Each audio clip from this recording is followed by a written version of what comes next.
After not having an event last year, MSU's McCoy College of Science, Math, and Engineering, their U Girls Conference, that was a mouthful there, at Bolin Science Hall returned this year for the 22nd time. That's right. As Carney Porter shows us, the young girls were able to perform a variety of chemistry and geological experiments with the help of MSU professors and students.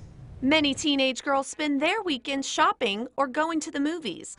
But these 6th through 8th graders spent their Saturday learning about science and math. And usually there's somewhere between 30 to 100 students that they get to come and pick different labs to do and all the different sciences. Candace Fulton is the assistant professor of chemistry at MSU who volunteered to teach the young students about how science and fun can go hand in hand. We want them taking those math and science classes and getting excited about those things because there's a great amount of problems that still need to be solved out in the world, and also a lot of fun that you can have in the sciences as well.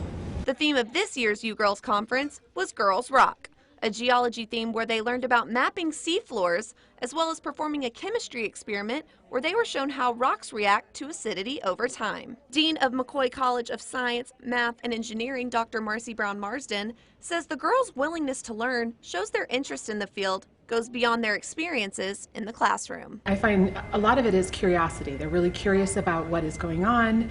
They're very adaptive. They like to look at the different things that go right and the things that don't go right, and they see how those are meant to be.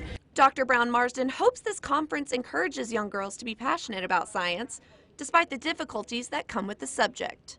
So I think one of the things that we hope the girls take with them in the long term is that science really could be for them.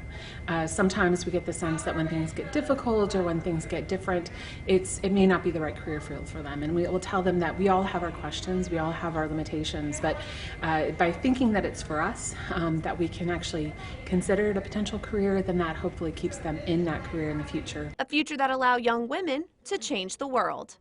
Carney Porter, KFDX 3 News.